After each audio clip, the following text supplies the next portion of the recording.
आएको छ। सिलगढीमा आफ्नो अडिसन दिएर टप 30 मा आफ्नो जग्गा बनाउन सक्षम बने प्रतियोगी जसले आज यस राउन्डमा मय सेवाको गीतलाई प्रस्तुत गर्दै हुनुहुन्छ अनि उहाँ हुनुहुन्छ श्री राजु गुरुङ। नमस्ते सर। सो राजु कस्तो हुनुहुन्छ? एकदम सन्चै सर। अन्त मार्गी लाए जस्तो पो छ त। हजुर अलिक नाक बन्द भइरहेछ। अनि कसरी सन्छ भयो त्यो चाहिँ? ओके एनिवेज केही छैन। कुन चाहिँ गीत आज सुनाउनुहुन्छ? के बोलु म। महेश सेवा दाजु हजुर है। Okay ready? एकदम कतिको च्यालेन्जिङ थियो यो गीत? एकदमै च्यालेन्जिङ। पुरा प्र्याक्टिस गर्नुभयो? हजुर। कति दिन गर्नुभयो प्र्याक्टिस? कन्टिन्यू है 4-5 दिन। ओके लु musicians ready? All the best है त।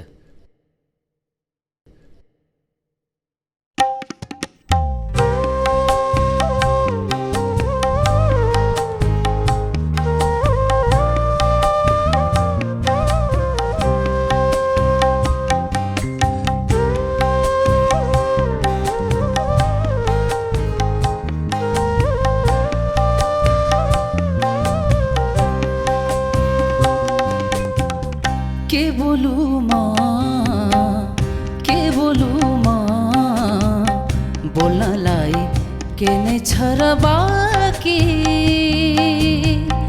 बोले खैलो बैलो हुन्छ, बोले खैलो बैलो हुन्छ, नबोलेकै जाति नबोलेकै जाति हो।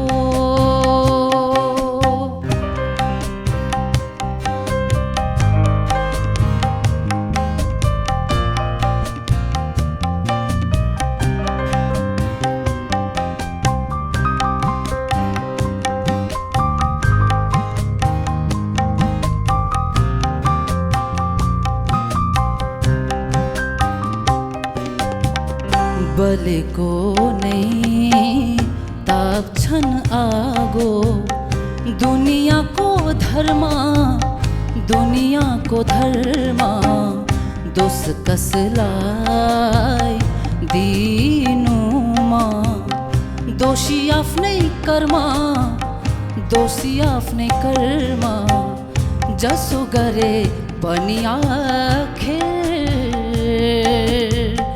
उनकै कुरामाथि उनकै कुरामाथि हो। के बोलु म के बोलु म, बोल्नलाई के नै छ र बाँकी, बोले खैलो बैलो हुन्छ, बोले खैलो बैलो हुन्छ, नबोलेकै जाति नबोलेकै जाति हो,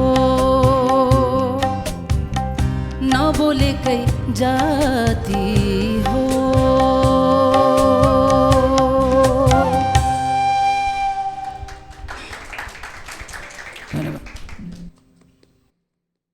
राजु भाइ अच्छा गीत त साह्रै मिठो गाउनु भयो। धन्यवाद सर। Thank you sir. राम्रो आवाज पनि मिठो रहेछ। गाउँदा गाउँदाको कतिवटा हरकतहरू मिठो छ है, ताल पनि छोडिएन। ओभरअल राम्रो गाउनु भयो। Thank you so much sir. यस्तो चिजहरूलाई तपाईँले यसो कन्टिन्युटी राख्नुहोस्, यसमा निरन्तरता दिनुहोस्। तपाईँको आवाज पनि एक किसिमको सुरिलो मिठो छ है। मेरोबाट धेरै धेरै शुभकामना छ भोलिका दिनहरूको लागि है। धन्यवाद सर। राजु हजुर सर। किन आज नर्भस छु? यो गीतको विषयमा के भन्न चाहन्छु भन्दा म यो गीतमा मेरो फेभरेट गीत पनि हो अनि टप गीत पनि लाग्छ मलाई यो गीतको कम्पोजिसनै। अनि म यो गीतमा आफूलाई भाग्यमानी पनि ठान्छु कि यो गीत रेकर्डिङ हुँदा म पनि स्टुडियोमा थिएँ। एयर्स स्टुडियो दार्जिलिङमा रेकर्ड भएको। यसको कम्पोजर चन्दन लम्जनज्यू जो रिनाउन्ड म्युजिसियन हुनुहुन्छ है। हजुर सर। अनि यसको म्युजिक एरेन्जमेन्ट रूपेश रसाइलीले गर्नुभएको, महेश सेवाले गीत गर्नुभएको। अनि यो गीतमा चाहिँ के छ भन्दा मेरो यो अगाडिको शब्द नै भएको रहेछ, के बोल्नु म बोल्नलाई। अनि यो गीतमा चाहिँ एक्सप्रेसन एनर्जी होइन, अब सबै गीतले भरेको हुनुपर्छ यसमा चाहिँ। एनर्जी पनि चाहिन्छ होइन, एक्सप्रेसन चाहिन्छ, शब्दको उच्चारण, मेलोडी टप छ, घाँटी चल्नु पऱ्यो। अनि यस्तो टप गीतलाई एउटा आँट गर्नु भनेको एकदम ठुलो कुरा हो। अनि भाइले यसलाई आफ्नो बलबुता अनुसार जति निभाउन कोसिस गर्यो है। र यस्तो गीतहरू च्यालेन्जिङ गीतहरू गाउनुपर्छ। हजुर सर। र यसरी नै यो गीतहरूले चाहिँ सिकिन्छ क्या, आफूले सिक्ने गीतहरू कति गीत चाहिँ त्यो गीत गाउँदा आफूले सिक्ने मौका पाउँछ क्या। मलाई लाग्छ कि अब यो गीतले 4 दिन अघि भन्दै थिएँ 4 दिन प्र्याक्टिस गरेँ, यो 4 दिनमा यो गीतले नै कतै न केही न केही सिकेको हुन्छ, अनुभव मैले अनुभव गर्छु है। र यसरी नै टप गीतहरूलाई भविष्यमा च्यालेन्जिङ लिनु अनि आफ्नो दम लगाएर चाहिँ त्यसलाई निभाउन कोसिस गर्नु। Okay, all the best. हस्, धन्यवाद सर। राजु नि तपाईँले आजभन्दा मतलब यो गीत पाउनुभन्दा अगाडि सुन्नुभएको थियो गीतलाई? सुनेको थिएन। थिएन है? हजुर। त अब त्यो चाहिँ अब हाम्रै कमजोरी हो, हामीले सुन्नुपर्छ। अब यो त हाम्रै भेगको गीत हो होइन? हजुर। महेश सेवा दाजुले गाउनुभएको एकदमै टफ गीत हो, एजाज सरले भनिहाल्नुभयो। हजुर। यसमा चाहिँ त्यो फर्स्टमै सुरुमै घाँटी हल्लिन्छ क्या। हजुर। भुइँचाल चाहिँ फर्स्टमै आउँछ। अनि अब यस्तो चिजहरू कहाँबाट गीत पऱ्यो त्यो थाहा छैन, त्यो अब दैवको खेला हो है। तर पनि तपाईँहरू भाग्यमानी हो यस्तो गीतहरू सुन्नु पाउनुभयो। अब यो गीतलाई गएर यस्तो सुन्नुहोस्, कुनै पनि कम्पिटिसन अब फर्दर जानुहुन्छ यो गीत गाएर सुनाइदिनुहोस् अनि यो गीतलाई निभाएर देखाइदिनुहोस् क्या। हजुर सर। अनि तपाईँको आवाजमा म्याच गर्छ यो गीत। तपाईँको आवाज सानो छ, झन्डै महेश दाजुको पनि अलिकति पतला आवाज छ नि त होइन? हजुर। त्यस्तै सुन्दैछ, तर मेलोडीमा अलिकति यताउता छ, गाह्रो पऱ्यो। तपाईँको अनुहारबाटै चिनिँदै थियो होइन? तर पनि यो तपाईँको 4 दिनको मेहनत साँच्चै नै राम्रो छ। यो लेभलको मेहनत राम्रो हो। अब भविष्यको अब अगाडि बढ्ने नबढ्ने अब यो सबै कन्टेस्टेन्ट 30 जनाले गाइसकेपछि मात्रै निर्धारित हुन्छ होइन? सो जे होस् तपाईँले आफ्नो लेभलबाट राम्रो निभाउनु भयो। अल द बेस्ट है त। धन्यवाद सर। ल म्युजिसियन्सहरूलाई पनि एकदम बधाई छ, राम्रो बजायो।